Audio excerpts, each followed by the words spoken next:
Good morning and welcome to another edition of the Pulse Radio Show. I'm Shane Seeley.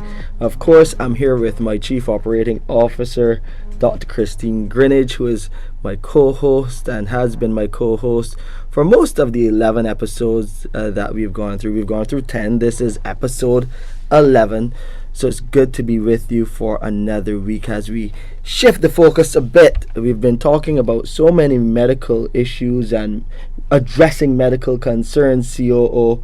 Last week was some great information from Dr. Jerry Warner, our chief physiotherapist, and out of that, I'm telling you, some big things are coming as we continue to celebrate our 60th anniversary at our hospital. But I mean, that information was great last week, and there will be a part 2, we promise. Definitely. Right, COO? Yes. Good morning, everyone. And indeed, last week's show was very informative. I thought that our team at the rehab department did an outstanding job, and we look forward to planning part 2. I think there were so many questions generated and so much useful and meaningful patient education that we will look to do a part 2 of that show. Part 2 and more. Part 2 and more. That is just a tease of what is to come as we continue to celebrate with you, the public we serve. Now, the Department of Engineering Services is a very critical department for the hospital. Without it, it cannot run. Without it, many of the pieces of equipment that the doctors and our medical staff need can't work, can't happen. And that's why we saw it as very, very important that we bring our Director of Engineering, a very important cog in the wheel of the Queen Elizabeth Hospital.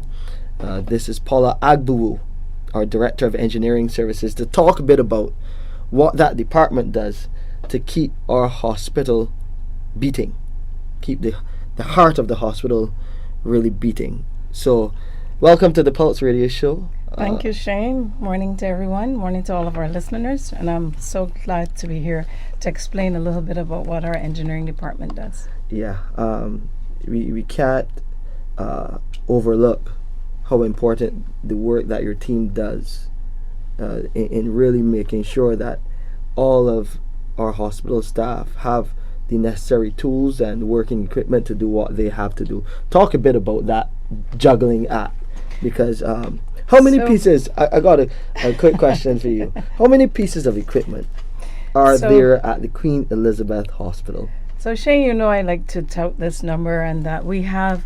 19,126 at our last count of pieces of equipment. I think you need to repeat that number. 19,126 pieces of equipment. Not 1,900, not 196. Yeah. 19,000 plus pieces of equipment. And those 19,000 pieces of equipment are divided into medical and non-medical equipment. So there are pieces of equipment that are directly interfacing with the patient, and those are what we call our medical devices and medical equipment. And we have about 7,000 of those pieces of equipment. And then the other 11,000 plus or 12,000 plus are other pieces of equipment, things that people don't really consider when they think of a hospital. We have several different pumps, we have several different beds, furniture, chairs, wheelchairs, all kinds of equipment for our oxygen plants, our sterilizers, our kitchen equipment. There are many different aspects of equipment within the hospital that many people don't really consider. In fact, generally, I think the general public, when they're interacting with the hospital, they're really not concerned with what happens behind the scenes. They come to the hospital expecting to get good medical care, and they're not really aware of what is involved in us being able to have that care for them. And they shouldn't be. That should not be on their minds. What should be on their minds is the well-being of their loved one and them getting well. But in order for us to be sure and to ensure that this happens seamlessly, there's a lot of work that goes on behind the scenes in order to make sure that when they come to the facility, that before you get there, that the grounds are manicured, that the building and the infrastructure of itself is well upkept. That when you walk in, that the lights are on all the time, and each and every time the lights are on, the power is on, and the power is there to facilitate them. That water is running all the time. That the medical gases, when they want to do a procedure, that medical gases are available to them.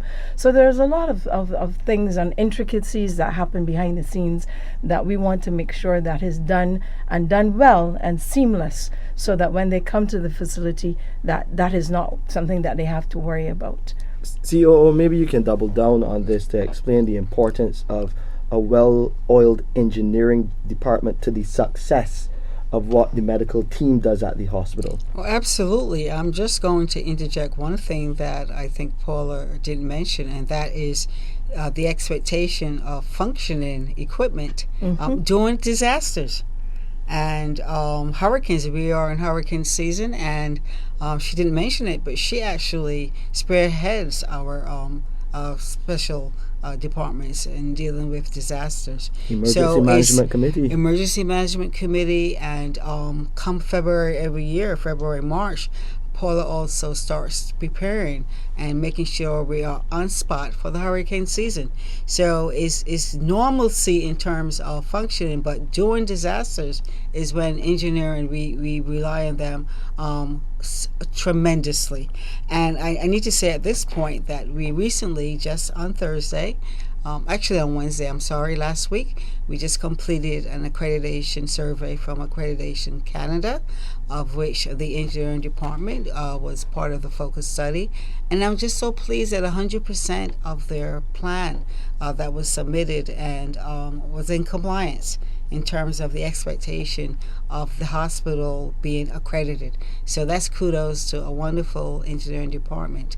Yes, but I'm going to put the clinical part of it, respirators, ventilators, right? When people are what we call intubated, they make sure the maintenance is done, that every piece of equipment goes through its quality check, and 19,000 of anything is a lot. And when you consider us as just one facility, having this much equipment under engineering services, is really remarkable and outstanding work that they do every single day, 24 hours a day.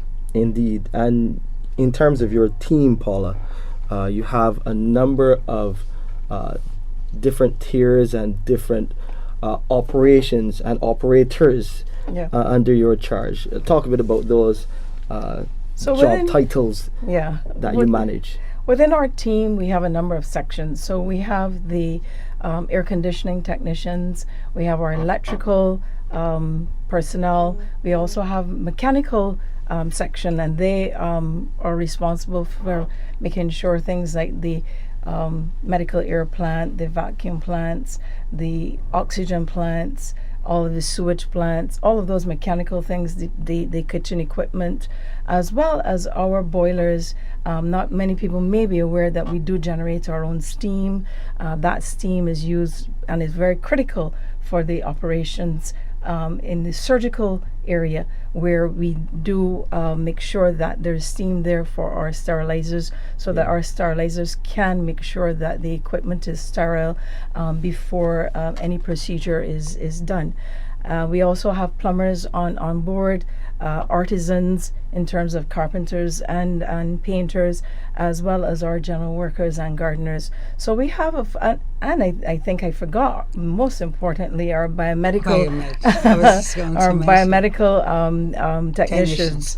And so we have a full team, and it may seem like a lot of people, but when we talk about the QEH campus, it is a large campus, 50,000 square meters that we have to look after, and therefore we need to have these personnel available to make sure that every aspect of everything that we touch, that it is covered.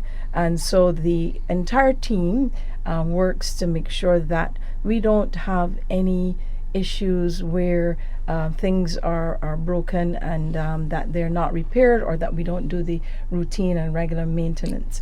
Now, the routine and regular maintenance, I'm not saying that things won't break, but what will happen from time to time is that when they break, we have to respond.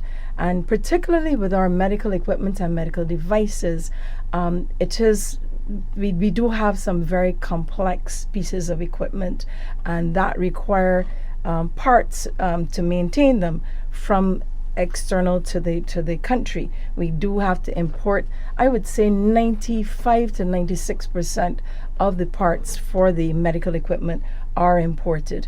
And so sometimes when things break, unless it is something that was happening during that we do a regular routine preventive maintenance for, we may have to do a special order in to import those items. Yeah, I just want to also, since Paula mentioned the biomedical technicians, and if you think of our dialysis unit, and fundamentally, this particular staff play a very important role in making sure that our dialysis machines are functioning. They are involved in mixing some of the solutions needed for dialysis, washing the osmosis aspect as well. But we are so proud of the engineering department. Coming up is a big feature that engineering is going to be involved in, and that is the hospital's acquisition of a linear accelerator machine that will be used to help treat some of our oncology cases. And we hope that this machine will be on hand and by the end of the year. So the diversity of engineering services and its relation not only to the infrastructure upkeeping, but also around the clinical aspects of patient care is valuable. Indeed. Remember, you can call us here on the Pulse Radio Show. Myself, Shane Seeley, here with our Chief Operations Officer, Dr. Christine Greenidge, and Paula Agbowu is our Director of Engineering Services. Those numbers to call, 434-1007 or 434-1070. You can also send us a WhatsApp at 434-1007 right here on Q100.7 FM. The COO just mentioned that linear accelerator. There is a plan in place generally to make sure that not only we acquire it, but we get it up and running. What goes into something as complex as that? Because that is a major step for the hospital in terms of treating our oncology patients. So in terms of our linear accelerator, you would know that we are moving from the cobalt technology to a very different type of technology. And therefore, in order to make preparations for this, we have to first understand the new technology. So part of the plan that we put in place is that our teams have to have training to understand what is involved in the new technology. So our physicists, our radiographers, and our oncologists have already been on training. We also have to make sure that the bunker or the unit where the machine is going to be housed, that it is suitable for the treatment. And in that regard, we had to make sure that the thickness of the walls, that they were sufficiently lined, that all of the infrastructure was in place. Now there is some changes that have to be made to be able to accommodate the new linear accelerator, and it will result in some infrastructure works that has to take place. That infrastructure works, we are in the process of trying to get a contractor in place to do that work. But it will not only involve civil works, but there will be some electrical works, some air conditioning works, some plumbing works, and some IT works that are needed to be able to facilitate the entire installation of this new unit. And so the team is actively working on making sure that all of the various aspects for the installation, that they are well in train. The actual linear accelerator, being a new technology, will mean that the kind of treatment that we will be able to afford our patients will be much more enhanced than the treatment that we had before. And although we had a facility there before and a machine there before, this is an upgrade and a step up from what we had in place before. Indeed. And I know right now our oncology department through social services is facilitating some of our patients overseas. But then when we have that piece of equipment, a lot of those patients will be able to get that treatment right here in Barbados. That will be a game changer for us at the Queen Elizabeth Hospital. I think we have a caller on the line. Good morning. Welcome to the Pulse Radio Show. COO, I think this is one of your favorite people. I'll find out now. Good morning. Welcome. What's your question or comment? Hello, good morning. Hi, good morning. How are you doing? So sorry for that, Shane. No, I didn't, sorry.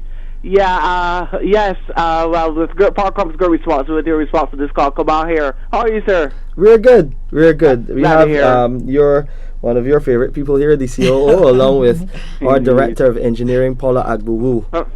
Fantastic. Brilliant. I really love the enthusiasm of the hospital to be able to help the public in terms of critical patient care and in terms of the aspect of our engineering department. Good morning, Miss Paula. How are you, ma'am? Good morning, sir. I'm very well, thank you. How are you doing? Glad to hear that. You sound well. I'm blessed. Thank you very much. Yes, thank you. And good morning, CEO. Good morning. I am well, and how are you? My favorite director and manager at the hospital. I am much more blessed now. Yes, I have a couple of questions here. Go ahead. Yeah, thank you. My first question has to do with the aspect of the smart engineering for the.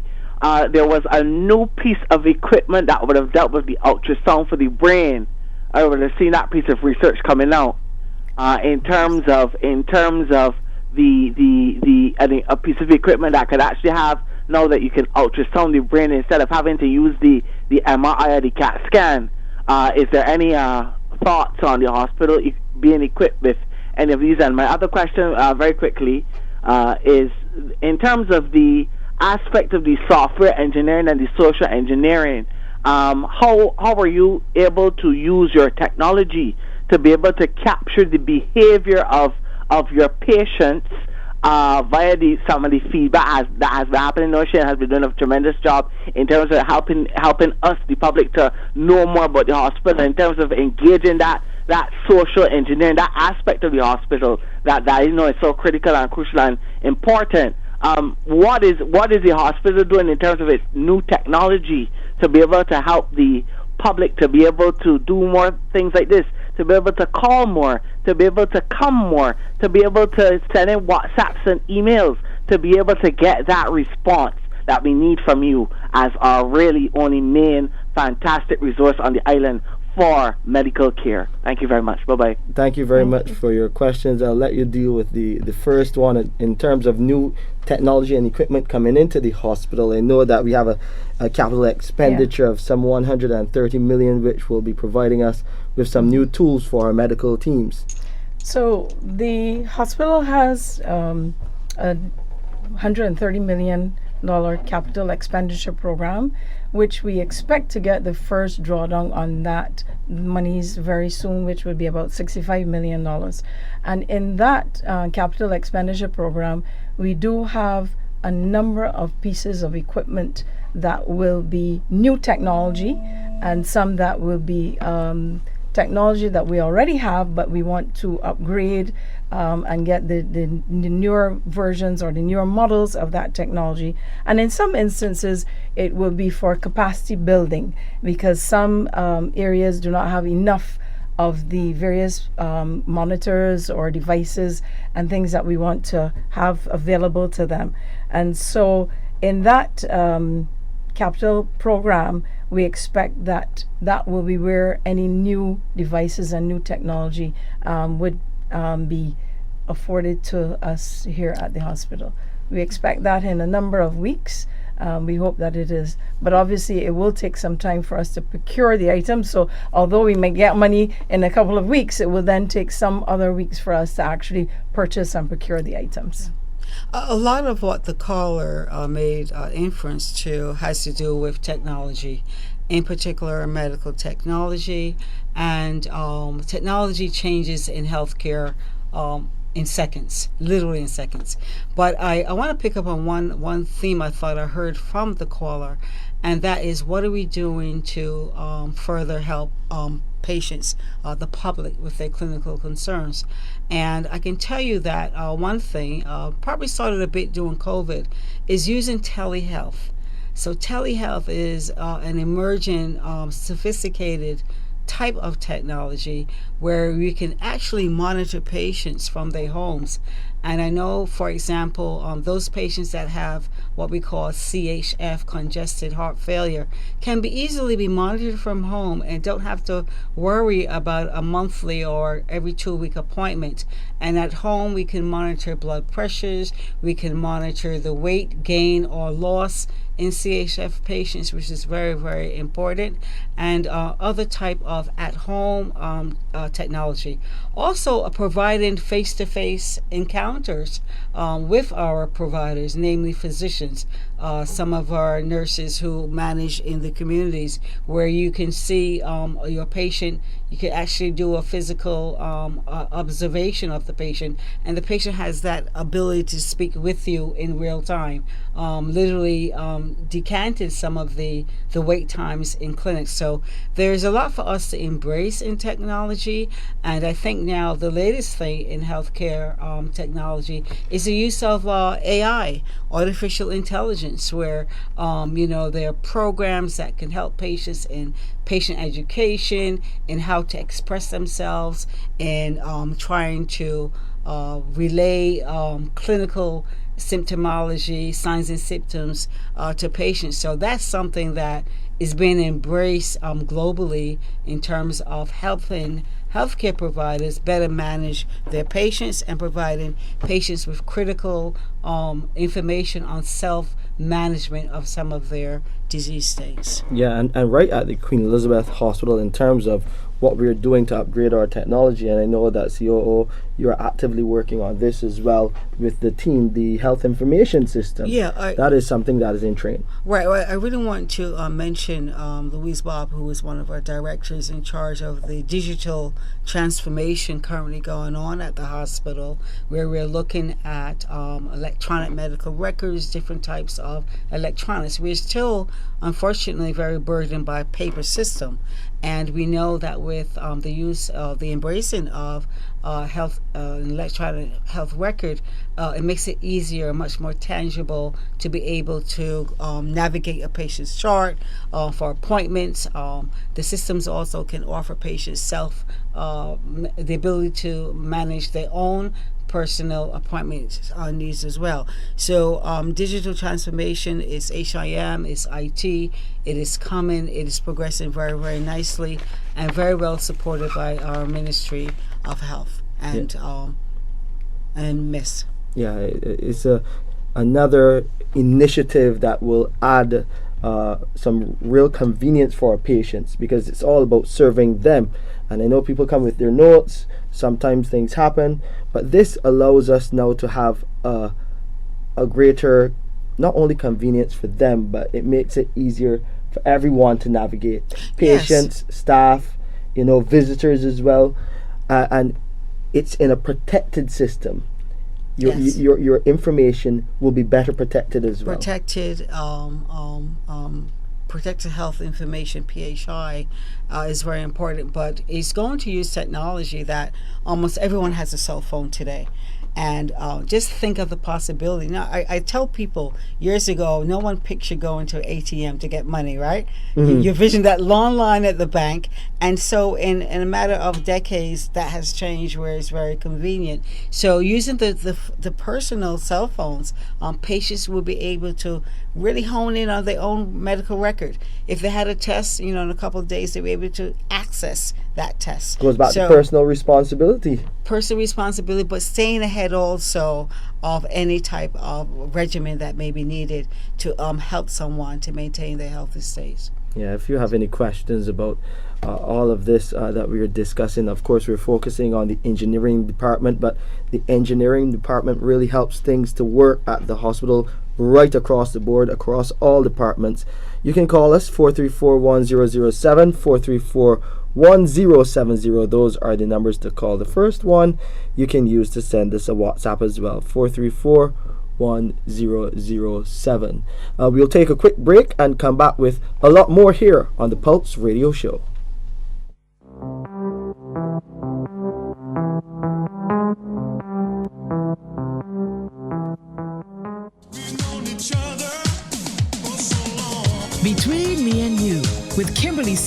from 9 a.m. to 2 p.m. right here on Q100.7 FM. Kimberly is sure to brighten up your midday with a potpourri of conversation, music, and much more. All that's left to do is sit back, relax, and enjoy Between Me and You with Kimberly Skeet. QFM, the heart of the community. Follow me to Q in the Community this Thursday. Q in the Community is sponsored by Banks Beer, Deputy, Guinness, Guinness Smooth, Dasani Water, Minute Maid Juice, Smirnoff Ice, Smirnoff Vodka, Johnny Walker, Black and White Whiskey, Barefoot Wines, Ryder Hard Wines, Pepsi, Juicy, 7-Up, White Rock Ginger Ale, White Rock Soda Water, Angostura White Oak Rum, and Fernandez Black Label Rum.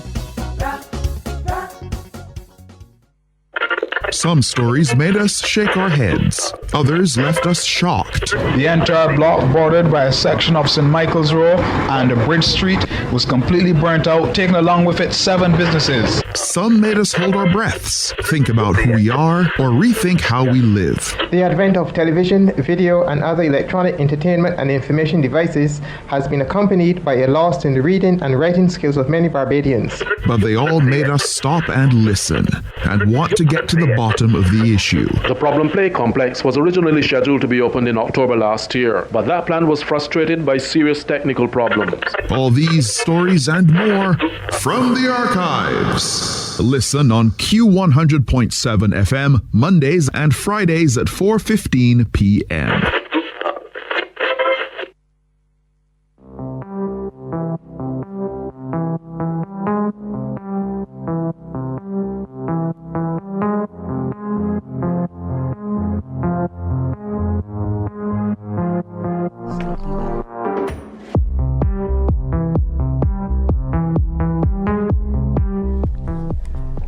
We're back with you right here on the Pulse Radio Show, a production of the Queen Elizabeth Hospital. I'm your host, Shane Seeley, alongside my co-host, the Chief Operations Officer, Dr. Christine Greenidge, and Paula Agbowu is the Director of Engineering Services. We're celebrating 60 years at the hospital. We've been doing it all year. We've had a number of events and a few more to come. And you can expect that in November, that week around the 14th of November. The 14th is the actual birthday. But you can expect leading up to that week and that week, we'll have a number of activities. I remember last year's open day when we celebrated 59, one of the hit booths that we had as we welcomed the people into the hospital, visitors, some of the patients who were making their way to the pharmacy and to and fro clinics, they would have come as well. And a lot of people always come to try to navigate along this line that the engineering department sets up. Anyone ever got to the end where you come along this long line, and when if you touch it with either end of the hoop? Yeah, that's a little nerve game that the team has made up so that it would be a fun activity for persons to try. But it speaks to the ingenuity of the department and the team within the engineering department. And just going on the point that we're celebrating 60 years, we have to make the other point that the hospital is an age plant and it is 60 years, and that credit really goes to the engineering staff for the hard work that they have done to keep the plant to where it is, and to their ingenuity in terms of managing and making sure that the systems function, that we maintain the plant, that we can fix some of the things that we have been able to fix, and that we've been able to keep some of the equipment going as long as we've been able to keep them going. As you would know, and I think Dr. Greenidge mentioned it earlier, medical equipment and healthcare technology are fast evolving, and they actually change very rapidly. And in the past, we may have had equipment that the expected life may be 10 years, 15 years, and so on. Today, the expected life of a lot of our pieces of equipment are 5 and 7 years. and there are some pieces of equipment that may be as short as 3 years. But our team has been able to keep some of our equipment going and running until we can get the capital injection that I spoke about. And it goes to their ingenuity, their creativity, their innovation, for them to be able to keep us functioning as well as we do, for as long as we do. So kudos to them. Yeah, I want to add amongst those adjectives is their skill set and their commitment and their knowledge in terms of ensuring that some of these equipments are kept up to stuff in terms of their ability to function appropriately. And with the $65 million, that part of the CapEx, capital expenditure funding that you're supposed to get, how does that help to speed up that process and navigate, what we need to replace, what new equipment needs to be brought in? How does that help you better manage what we do at the hospital as far as the engineering department is concerned?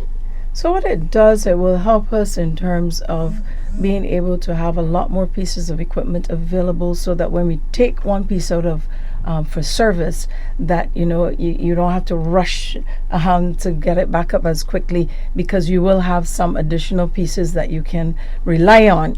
And also what it does is it allows us to, as I mentioned before, we will be able to improve the technology. We will be getting advanced and more modern pieces of equipment, and we are increasing the capacity overall in some areas.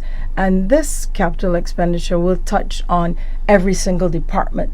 And so what it would mean for the team is that it will be able to it will allow them to have a little bit more breathing room to do their work and to do it more effectively. When you think of the number of sinks and faucets and miles of pipe and those kind of things that they have, that they're dealing with, if they have to new equipment that will require less, that will have less breakdowns, then they will be able to concentrate on some of the other areas within the institution. Indeed. I have to mention this. We just got a message from our blood collecting department. They will be closed for the remainder of the day. So our blood collecting department, they will be closed for the remainder of the day, but they will reopen tomorrow at the usual time. So just a reminder for the public, the blood collecting center is now closed until tomorrow. There is a cleaning being done there, so it will reopen tomorrow at the usual time. We will try to keep you updated on what's happening at our blood collecting center. I remember a part, this may not be under the capital expenditure plan, but even for a department like accident and emergency, in terms of new equipment, a CT scanner in that department, that will really help to enhance some of the studies done there to speed up how we treat and manage our patients in that department. Oh, absolutely. It's right at the point of entry where most of our patients enter that are, if they need to be admitted. So having the CT scanner right there within the A&E would cut down the length of time that it takes sometimes to get the scan, but the patient remains physically within the A&E areas. So we look forward to that. And again, engineering services fundamentally a big part of that. I have to mention though, Shane, that CT scanner was originally part of the CapEx program, but we did have a donor that has generously donated that scanner, and it is quite costly for a new CT scanner. It will be 128 slice CT, so it is very new and modern, and I'm sure the accident and emergency department are looking forward to when that unit is going to be installed.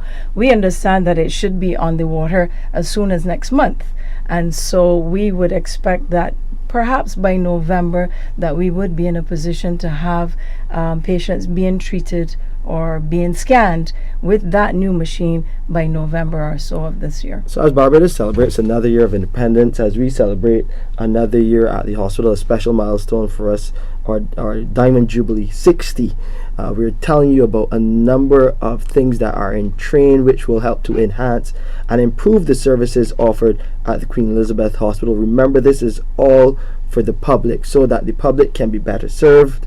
We know that there are concerns, and we always advise you to call our patient advice and liaison service, PALS, or help desk at 536-4800. Remember, there's also the medication delivery service, which many people have been asking about. How can we sign up so that we can use that 2 bus fares, just a bit more than that, to get that service monthly so that you can get your medication on time. That number, of course, I will share it with you right here on the show as well. But all of this is a part of the teamwork that makes the dream work. So by November, you'll see a lot more things happening. We're going to improve the oncology services. We really want to get that linear accelerator installed and operational, and our staff on board so that we can do those clinics here. And we also want to get that CT scanner. We're really hoping in November, as our Director of Engineering said, so that we can also speed up services in our accident and emergency department, and some plans are in the works as well to address that. You have some other major projects on the horizon, Paula, in terms of what the engineering department will be working on. Let's discuss some of those. What are on this list of projects on the cards for the QEH? So I just want to mention that the hospital, as you know, we have a number of projects that we have to undertake over time. One of those projects is our main operating theatre, a redesign and an upgrade of the air conditioning system for our main operating theatres. Our theatres cannot function unless they have the correct temperature, humidity, and airflow within the theaters. Just imagine if you go to get a procedure done and it's hot in there and your surgeon is dripping over you and over your open not ideal wound. at all. Not ideal. And so while our air conditioning system is still working, we have recognized that there is need for an upgrade and a redesign. It's that proactive approach that we definitely need in terms of responding to the needs and concerns of our patients. Yeah. And speaking about that, let's go to the phone lines very quickly. We have another caller. Good morning. Welcome to the Pulse Radio Show. What's your question or comment? Hi, good morning to Shane. Hi, good morning. Hi, good morning to your team. Good morning. Hi, this is Shannon. This is Peter Bushell that used to work there as the security officer. Okay. Yeah. What happened is that I called. I know that I don't normally get to listen to the program because normally I would be at work at this time. But I said myself once I get on today to make a contribution, because what happened is that I would have been in the QEH for a few days last week. Oh. I had the little surgery and everything. Okay. So I called now to share thanks to the team, Dr. Phillips and Dr. O'Shea would have been the surgeons, and then Nurse Gittins, I think, was being one of the main nurses that dealt with me on the ward. And I just want to say that you always hear a lot of negative things about the QEH. I think that when things positive happen, you should also come to there. And I want to say that it was good.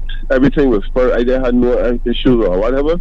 So I just want to young people say big up the QEH. Well, Mr. Bushell, thank you so much, and I, on behalf of the team that helped you while you were inpatient doing your surgical procedure, I will be sure to relay the message. But I want you to make sure you take good care of yourself, keep your appointments, and if anything goes astray, make sure you get in contact with your doctors. Yes, good to hear from you. Yes, sir. Thanks again, and I want to say thanks to everybody again, and keep up the good work. Okay, take care. Appreciate that caller there sharing his kudos and thanks for a surgery gone right, and really we hope and wish him a good and speedy recovery, yes, so that he can get back on his feet and back to the way that he normally does things. That's what the hospital is all about, getting people back on their feet and back to their normal way of life, no matter what. We know you have concerns, but we will try to manage and address them as best as we can. Paula, you were on that list of to-do list. Yes. In terms of things for the hospital. Yeah. So the other thing is that we have our Lions Eye Care Center, the 3rd floor. We want to refurbish that floor and commission the 3 additional surgical theaters. This will increase our capacity greatly. Our current capacity is 9 theaters, and that will bring us to 12 theaters. We have some work to be done to make sure that the roof is sealed and that it is completely sterile environment, and then we'll do a refurbishment of that 3rd floor so that we can bring we can bring those 3 theaters back into operation. Yeah, I know that was a plan for some time, and it's good that we're getting some movement in the right direction. Yes. Getting more theaters means that we can do more work and help more patients. Let's go to the phone lines again. Welcome, caller, to the Pulse Radio Show. What's your question or comment for us? Good morning. Good morning. I got a little problem because my mother is 10 gynecologist, right? Right. So they tell me to order this stuff, right? So they're telling me now, when we get through to the people, they're telling me only medical people can order it. So I don't know what to do. So I don't have to come back to your hospital and let them order it or whatever. But okay, so we just want to be clear so that the COO can help you with this concern. So just go through that for us again in terms of this whole problem that you have. Yes, the doctor tell me to order this gel horn pessary, right, for my mother. But what happened, when we get through to in England, they tell us only medical practitioners can order it, not any person. So I don't know what to do, is to come back to the hospital and let them order it or whatever. But they're asking a pharmacist to order it for me, but he said he cannot order it. I got to let some person that live in England bring it down for me. Oh, well, we have 2 suggestions for you. I'll let the COO give you hers first. Yes, let me just try to understand. Was it ordered from a physician here in Barbados? Well, I got the prescription from the hospital. Okay. But the hospital don't have it. So they tell me try to get some person to source it for me. Right? I see. We was trying to source it in America, but America don't have it, but only in England. So okay. My nephew live in Ireland, so he was trying to source it out there to post it to us, but they say only medical practitioners can order it. Right, so what they're looking for is a referral and some type of documentation that identifies the piece of equipment. I'm familiar with what you're describing, and what they're looking for is a description of the indications for the use of the device. And secondly, what we can do, Shane, you can share the PALs. What we can do is help to navigate where here in Barbados you can actually find that piece of equipment. Well, we was trained in Barbados for the longest time. I asked my pharmacist to source it for me. He tell me, well, I was going to let some person that live overseas buy it for me and send it by FedEx. But when he tried now to do that, they said only a medical practitioner can order it. Yeah, we can help to navigate that for you, Shane, through the PALS, please, and we get more information and see how we can use some of our contacts with our providers. Yeah, that was the second suggestion. Yes. They said a couple of suggestions. That was the second one for sure. So you can call our patient advice and liaison service, 536 4800. And you can give that medical personnel on the line your information. They will document that and try to point you in the right direction. Okay. All right. Thank you. You're very welcome, and thanks for calling the Pulse Radio Show. Okay. Thanks. We have another caller. Good morning. Welcome to the Pulse Radio Show. Good morning. Hi. Good morning. Welcome. Thank you. Good morning to the panel and everyone there. Good morning. Good morning. I just want to the question is, with the operating room. I worked in the operating room before. We had a troubleshooter red phone. And any equipment that goes bad or whatever, what would happen is that phone would be used to call the company. Then our engineering department, one of the gentlemen from that department would come up and they would speak to the company, and if there's a troubleshooter, something that they can rectify right there, instead of you have to have a representative coming into the hospital or something like that. Because the reason why I said that is because I know a few years ago I was traveling, returning back to Barbados, and I came down with an engineer, and we got into conversation, and I realized that he was sourced from the company to come to Barbados to troubleshoot the equipment that was down. But I felt if something like we had our operating room where we had a troubleshooter phone, nobody else could use that phone. That was a red phone, and it was not used personally. It was just used for that reason, so that the company could walk you through, our engineer could walk through to the problem, and if it's not a part, which would be FedEx 24 hours, we would have gotten the part and everything would be done. Number two, my other instance is there are a number of people in the diaspora out there who wants to donate stuff to Barbados. But I can tell you, it is a problem getting it done here, because I had that experience.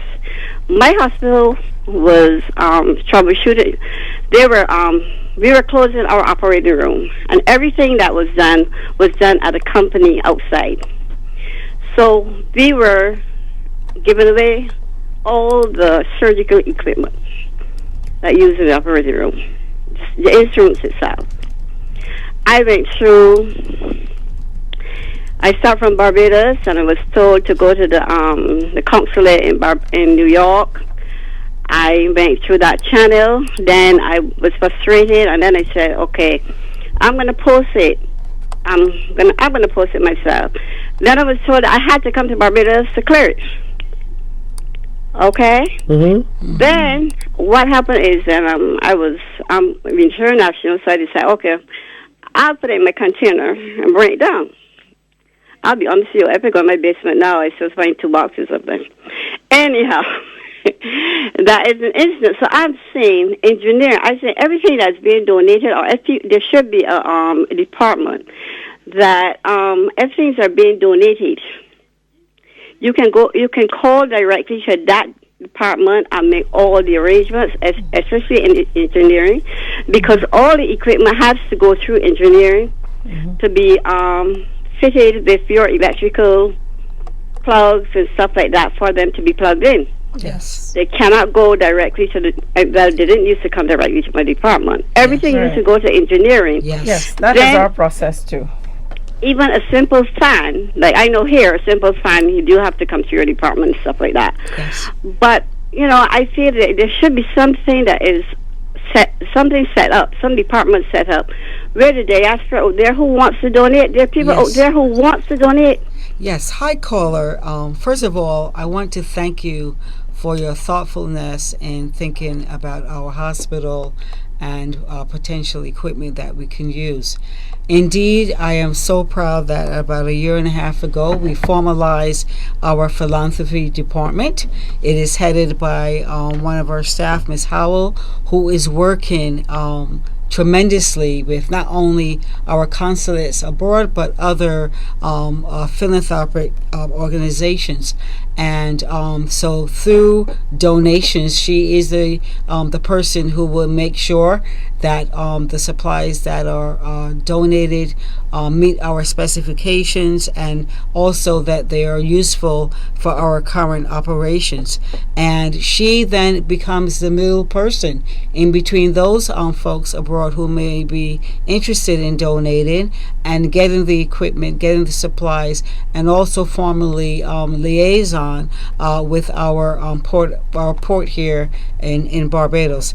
I am out of New York, and I personally used to donate a lot, and I use the CG at that time of the CG in Miami, who was very instrumental in getting supplies that I personally donated, and or other people that I know were interested in donating. Yes, donations are so important to us, and I know, like you know, there are a lot of Barbadians abroad who love this country.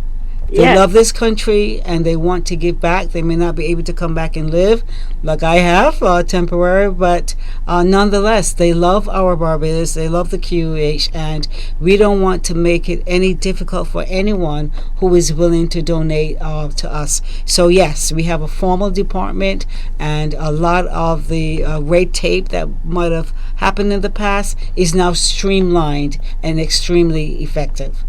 If I can just take your first call, and thank you very much for your contribution and your suggestion. We do have biomedical engineers and technicians within our department. They are the first point of call for any equipment breakdown or malfunction. And so what you're suggesting is something that we do have in place. What happens, however, is that when equipment is very, very specialized equipment. We do have some very specialized equipment, our neurosurgical equipment that is used in brain surgeries and so on, some of our imaging equipment and that kind of thing. Some of those we do have on an external contract basis, where the external agencies are the ones that are engaged to be able to do the breakdown or repair maintenance for those machines.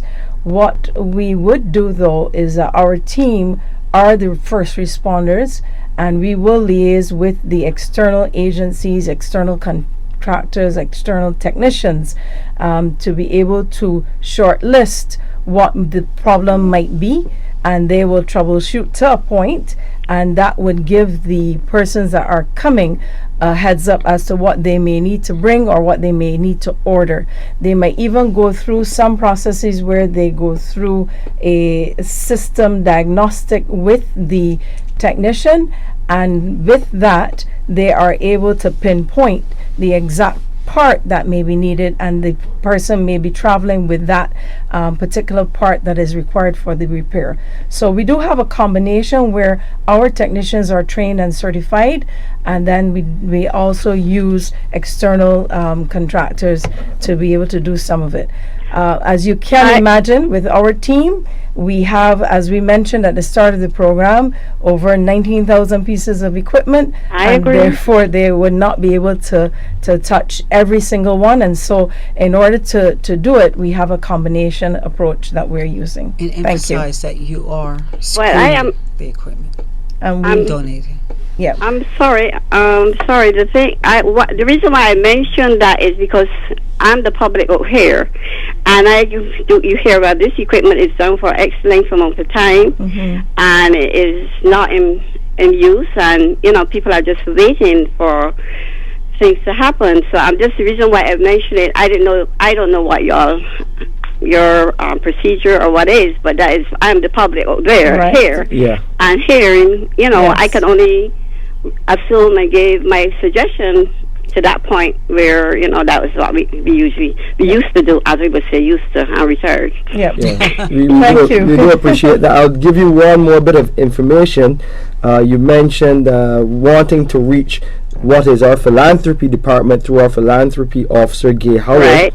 Yes, her contact is 836 Okay. 3995. 836 3995, and I know she's been working very hard at really correlating what comes into the hospital. She's been doing an amazing job, and we have been able to increase those contributions to the hospital over the last year and a half significantly, over threefold. So we want to continue in that vein, and really we thank you for your help and assistance in wanting to do that, really help improve what we do at our hospital. Just want to add one other thing, just to let the caller know that our engineering team does vet all of the equipment that is donated and everything that is donated before it goes into patient use is checked and tested by the team to make sure that it is fit for use. As you know, we have some pieces of equipment that are life support, or they may just be monitoring, but we do the due diligence to ensure that each and every piece of equipment is fit for use before it goes into any type of use. I know that. I know that, but just that the reason why I said that is just to say that I was thinking in my line that most of the equipment that comes through the system, I know it goes directly into engineering. I know in any hospital that's a protocol that everything goes through engineering before it's set into the hospital setting. Mm-hmm. So that's why I didn't think that y'all wouldn't have done that. So I don't want you to go through that line where I'm thinking on that line. Mm-hmm. Okay. So please don't think that way. No problem. Sure, right. And thanks a lot for your call. Your contribution is definitely important to us here on the Pulse Radio Show. Another reminder for the public, I know you want to get onto the medication delivery service. That number to call, 536-4804. 536-4804. One more caller very quickly here on the Pulse Radio Show. Hi, good morning, caller. What's your question or comment? Good morning, sir. Hi, good morning. Yes, try not to listen to your radio, please. Turn it down so you don't get that feedback. Okay, it's off right now. Thank you. I heard you guys mention before that there was more than 19,000 pieces of equipment and that there will be 65 million drawdown soon. My question is, let me compliment Paula, the engineer, for doing a great job. But there's something I would like to find out. How does the technicians get their training? Do they go where this equipment is operating to get some practical experience on the breakdowns or what might occur? Or do they have the equipment manufacturers come in to train the guys down here? Or do they wait till it breaks then to find out how to fix it? That's question number one. Paula, probably you can give him the example with what happens now with the linear accelerator. Preventative maintenance program for these 19,000 pieces of equipment. And question number 3 is, what is the downtime in the engineering department? Okay, thank you very much, caller. Let me start. Question number 1, you asked in terms of the training for Hello, are you there? Hello? Yes, can you hear us? Can you hear me? Yes, I can hear you now. Yes. I was saying thank you very much for your questions. The first question in terms of the training for our technicians, we have a combination of approaches. A number of times when we have new pieces of equipment that are coming in, our team, as part of the procurement, we try to include training as part of that purchase. And so we have either 1 or 2 technicians go to be able to have that hands-on approach where they can be uninterrupted. They can pick down the equipment, pull it right apart, put it back together, see all of the things that could possibly happen, learn from other people some of the experiences that they may have had, and from the trainer that may have seen some of the things that happen and the common challenges that they experience. What that does is they then have a relationship then with those persons, and they usually set up groups where when the equipment comes and they do have a challenge, that they're able to reach out to those groups to be able to get some type of assistance in terms of what should be done or what can be done or what the challenge may be with that piece of equipment. We also have the situation where sometimes when the technician comes to commission the equipment, that we do meet out some time specifically for training, where the team is then trained on that particular piece of equipment, and then they can see with that training and with the installation and commissioning, they have that hands-on approach as well. And so we never leave it to when the equipment breaks, then to have the training on any piece of equipment. And very quickly on his last question, The what about last downtime? equipment and the last question in terms of downtime, equipment downtime. Right now, for our critical pieces of equipment, we can say that our uptime is 90+% of the time. We'd like to refer to it in a positive manner, so we tend to look at uptime as opposed to downtime. And in terms of preventive maintenance, as the equipment comes in, we do schedule the preventive maintenance as per the manufacturer's guidelines and recommendations. So if it's every 6 months, every year, whatever they recommend, we would put that schedule into a maintenance management software program that we have, and that program will generate when the preventive maintenance for that piece of equipment is due.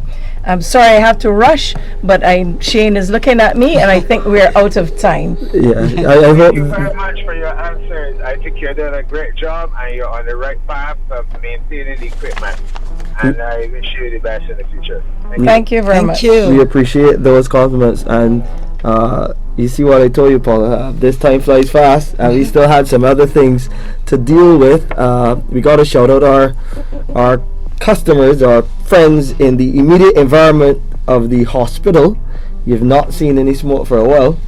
We've not seen any smoke for a while, and the good news is that we are well on the way to looking at a new waste management solution. We've had 2 missions from the UN Ops team, and we expect good things to come very, very soon. Good. Final words, COO? Wonderful show, and I am glad that we had the opportunity to share another dimension of QEH and how it all comes together to connect and ensure great patient care. Yeah, remember you can check us out on our QEHconnect.com, www.qehconnect.com, for this edition of the Pulse Radio Show and all of the other episodes so far. Some great information there, and more to come next week will be our CEO, Neil Clark. He will be joining myself and the COO as we wrap up the first season of the Pulse Radio Show. But don't worry, we will be back in October. So next week will be the last episode for this season, and then we'll start a brand new series right here on Q100.7 FM. I want to thank the CBC production team, Kimberly and friends, for always facilitating us, and thank you for listening to episode 11 of the Pulse Radio Show. I'm Shane Seeley, signing off for this week.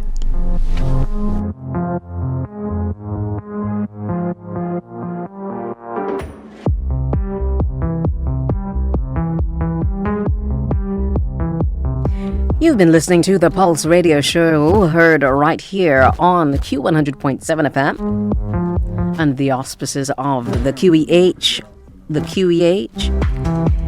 Join them again next Monday for another edition.